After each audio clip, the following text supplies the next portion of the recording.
Grabe, ang pangit ko pala dati nung bata ako. Sino itong tumatawag? Hello? Scarlett, wag kang papasok bukas sa school ha. Ha? Bakit? Sino ka ba? Basta, sundin mo na lang ako please. Ano yun? Ang weird. Oh anak, hindi ka pumasok?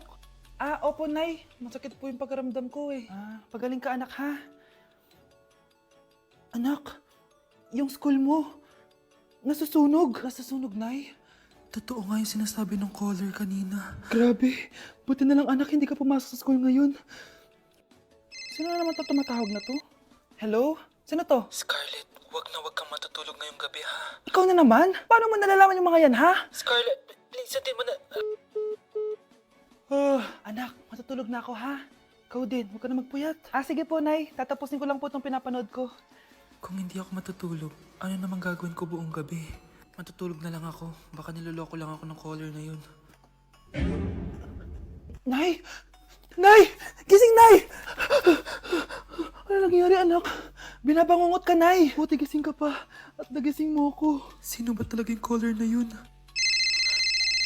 Sino ka ba talaga, ha? Bakit alam mo lahat ng mga masasamang mangyayari? Gusto mo ba talaga ako makilala, Scarlett? Oo, dahil hindi ako matatahimik. Magkita tayo malapit sa puno ng mangga. Hello? May tao ba dyan? Hi, Scarlett. Ikaw ba yung caller? Gusto mo ba talagang makita kung sino ako? Oo. Ako ikaw, Scarlett. Galing ako sa future. Ikaw ako? Kailangan kong ayusin yung mga nangyaring masama.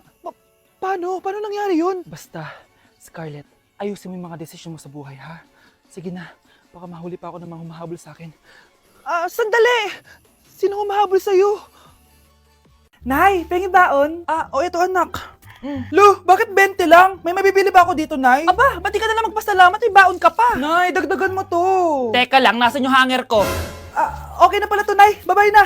Nayo, nagsweldo na ako. Ay, hindi na, anak. Ipunin mo na lang to. Sige na, Nay. Pambili mo din ng gamot yan. Oh, sige. Salamat, anak, ha. Anak, kainin mo na to. Nay, ayoko nga niyan. Aba, ang dami-dami nagugutom dyan na bata sa labas, tas ikaw ay mo kumain? Akala mo naman mabubusog yung mga bata sa labas kapag kinain ko yan. Mabubusog kapag eto pinakain ko sa'yo. Ito na, nakakainin ko na. Nay, namiss ko na yung mga luto mo. Sige, anak, lutuan kita, ha. Excited na ako, Nay. Grabe pala si nanay. Buong araw nagtatrabaho. Ang dami na lang sinasakripisyo para sa amin. Siguro, deserve naman nila ng something for Mother's Day. Good morning, Nay. Nay? Nay? Nay, gising! Ano ba yan, anak? Ang ingay mo naman. Hihidlip lang ako. Pinakaba mo naman ako, Nay. Andyan na order ko. Ano namang in-order nun? Happy Mother's Day, Nay. Ang dami naman yan, anak. Ito naman, gumastos ka pa. Okay lang ako. Nay, ano ka ba? May 2 promo ang Mang Inasal ngayon. Nakatipid nga ako ng 106 pesos dito sa Mang Inasal Family Fiesta with extra creamy halo-halo na 8 ounce with drinks na yan, Nay. Available via takeout and delivery. At di lang yan, Nay. Meron pang Treat kay Mami promo kung saan may free scoop of ice cream ka kapag nag-order ka ng regular extra creamy halo-halo via dine-in, takeout, or delivery. Talaga ba, anak? Oo, Nay. Available tong Mother's Day Fiesta Treat at itong Treat kay Mami promo from May 10 to 12. Kaya perfect na pagsaluhan ngayong Mother's Day. Aww, thank you, anak. Deserve mo to, Nay, kasi ikaw ang the best mother in the world. Hashtag, Moms Deserve Mang Inasal. Kain na nga tayo bago pa ako umiyak. Grabe ang creamy nitong halo-halo, Nay. Sarap ng manok, anak. Parang ang sarap niyan, Marsa. Meron ba ako niyan? Nanay din ako. Ayan, diyan ka magaling eh. O ito, barbecue. Ang isang 50% po ay mapupunta sa isa niyang anak. Ano? Baka yan yung isa naming anak na nawala. Oo, sa amin na lang yan. Ako! Ako ang isa pang anak ni Ramon. Oh, akala ko ba nawawala yung isang anak ni Ramon? Attorney naman, huwag ka maniwala dyan. May sakit kasi sa utak yan. Wala akong sakit, attorney. Maniwala ka, please. Kailangan ko pa ng sapat na ebidensya para maniwala ako sa'yo. Sige na, babalik na lang ako. Ito na ba yung bagong bahay ng anak ko? Ikaw, babae ka? Sinubukan mo pang agawin sa amin ang kayamanan ng tatay mo? Ang sama nyo, tita! Gusto nyo kunin lahat! Well, hindi naman maniniwala sa'yo si attorney dahil wala kang ebidensya. Tao po, attorney po ito.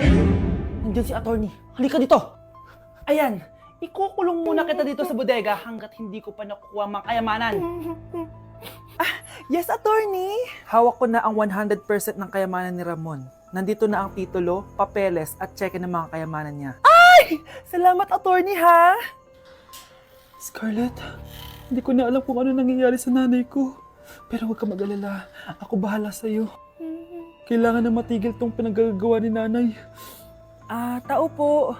Sino ka? Ako po yung nanay ni Scarlett, yung anak din ni Ramon. Totoo ba to? Pinagsasabi mong babae ka? Kami lang ang pamilya ni Ramon. Attorney, huwag ka magpaniwala dyan. Peke yan. Hindi to peke. Pwede mo ipacheck to sa attorney. Kaya ilabas mo na siya. Kinulong po ni nanay si Scarlett sa bodega. Ha? Anak?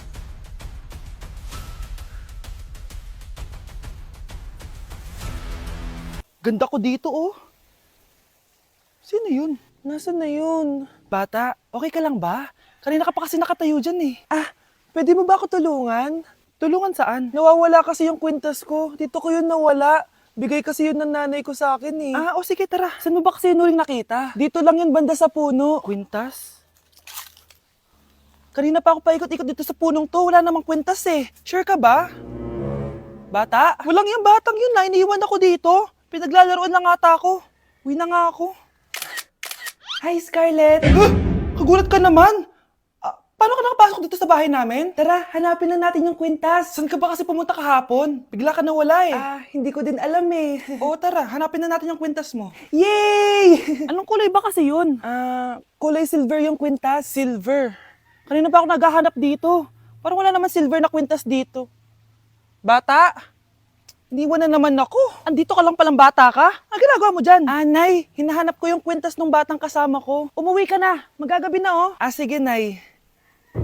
Nay, yan ata yung kwintas na hinahanap ng bata. Ba't nasa iyo yan? Wala to anak.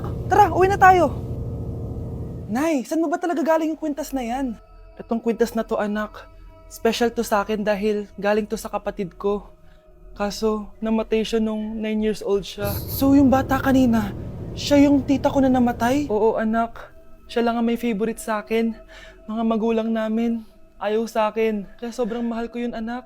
Ang lungkot naman pala, Nay. Sobrang sakit lang. Sorry. Tama na yun, Nay. Nanay mo yung pumatay sa akin, Scarlett.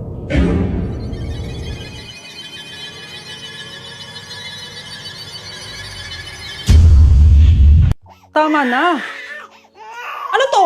Wala na namang ulam? Mahal, pangako bukas may kakainin na tayo. Sinabi mo rin yan kahapon. Paano tong anak natin, ha? Paano natin ito bubuhayin? Mahal, please. Magtulungan tayo. Makakaahon din tayo dito. Ayoko na. O ito, ikaw na maghalaga niyan. Mahal, please. Huwag mo naman kaming iwan. Babalik na ako sa dati kong buhay. Sa buhay na nakakain ako na masarap.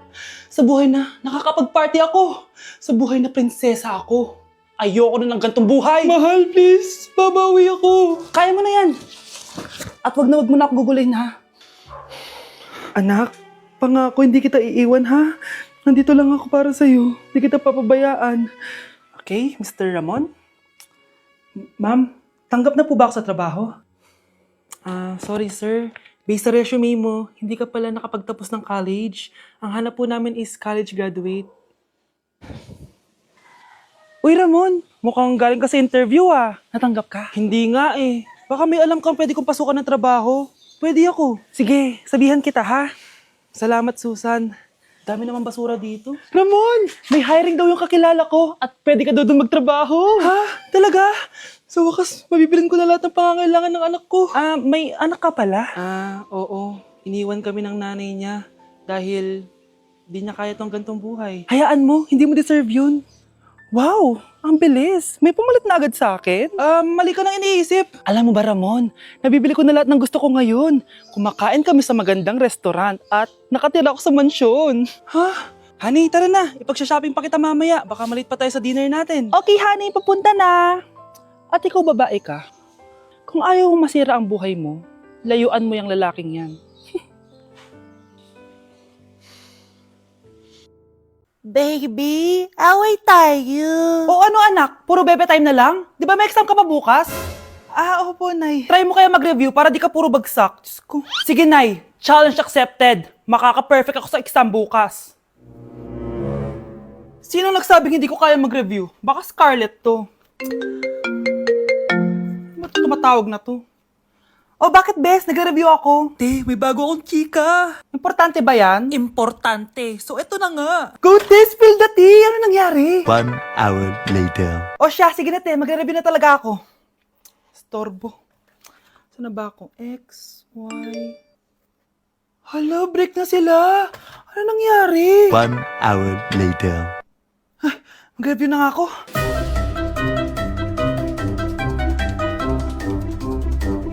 Good morning, anak! Anak, bakit ganyan itsura mo? Hanay, nag-review ako buong gabi. Akala ko puro numbers lang yung math. Bakit may X and Y? Di bale anak, gamitin mo tong Radiance Glow Pure Blossom Elixirs ng YOU. Meron tong toner essence at illuminating serum. Ano naman yun, Nay? Ano to? Nakaka-bright, prepare, at protecto ng skin. At di lang yun anak, nakaka-reduce to ng oiliness at ng skin texture. Suitable to for all skin types, kaya gamitin mo to para fresh ka bago ka mag-exam. Ay, ang fresh nga. Glass skin, no? Super lightweight at super dali lang pala i-apply nito, Nay. Go na, anak. Islay mo na yung exam mo. Good morning, class. Ready na ba kayo mag-exam? Sure nang makaka-perfect ako kasi nag-review ako. First question. Kung 5 ang kinain na pizza ni Maria at 2 ang sapatos ni Cardo, gaano kalayo ang Earth sa black hole?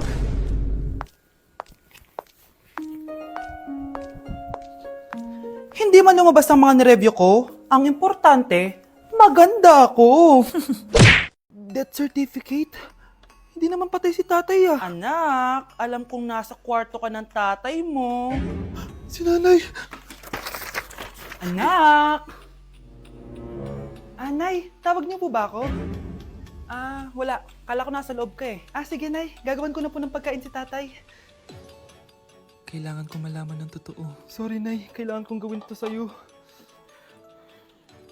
Nay, eto na po pala yung pagkain ni tatay. Ginawan din po pala kita. Buti naman naisip mo pa ako. Thank you, anak ha. Welcome, Nay. Mahal, kain na tayo. Gumana yung plano ko. Kailangan ko na humingi ng tulong. Ang galing mo din, Scarlett, no? Pero mas magaling ako. Nay, hindi ka nahimatay. Anong akala mo sa akin? Tanga? Inamoy ko yung pagkain na binigay mo sa akin. At kaamoy niya yung lason na nilalagay ko sa pagkain ng tatay mo. Ang sama mo, Nay. Well, kailangan ko ang pera ng tatay mo. Inasawa ko lang naman yan kasi mayaman siya. Ipapakulong kita sa ginawa mo kay tatay. Sa tingin mo, maniniwala sa'yo ang mga pulis? May CCTV tayo sa bahay. Kitang-kita dyan na ikaw ang gumagawa ng pagkain ng tatay mo. Kanina pa nasa kulang mga pulis. At naririnig nila lahat ng sinasabi mo. Mga pulis? Nasaan na siya? Nakakatakot! Matalino ako, Scarlett. Alam kong gagawin mo yan. Binayaran ko ang mga pulis para din nila kulihin. Pera-pera lang. Walang iya ka talaga, Nay. Sumama ka na sa akin. Itali nyo na yan. At siguraduhin yung hindi makakatakas yan. Ano? Itatali? Hindi! Shh, Scarlett. Itatakas kita, ha? Alam ko lahat ng baho ng nanay mo. Tita, Scarlett, may kausap ka ba? nandiyan na si nanay. Bilisan mo. Paparating na siya. Bibilisan ko na. Hala, na paano siya? Be, anong iniiyak-iyak mo dyan? Nagre-relapse ako, be. Nakita ko kasi mga favorite song namin sa Spotify rap results ko. Lo, OA mo, be. Okay, class. Kanina notebook to? Hala, diary ko ba yun? Sige, tatapon ko na to. Total, wala naman may-ari sa inyo, ha? Ma'am, wait! Diary ko po yan. Oh, Scarlett. Pwede mo bang basahin sa buong klase kung anong laman ng diary mo? Babasahin? Ma'am, nakakahiya. Go, Bes! O, ganito, Scarlett. Pag binasa mo yan, may plus points ka sa akin. Sige na nga, para sa plus points. Dear Diary, Niligawan ako ng crush ko. Para ako nasa movie at kami yung bida. Siri, play Snow on the Beach. Yee! ang harap ta. Kaya pala may Taylor Swift ka sa Spotify rap mo, ha? Ano ba? Ito na nga, next na. Dear Diary, nagselo siya sa boy best friend ko. Gusto niya na makipaghiwalay sa akin. Hindi ko kayang mawala siya. I will die for you. OMG! Hula ko. Nasa Spotify rap pa si The Weeknd, no? Eto na nga,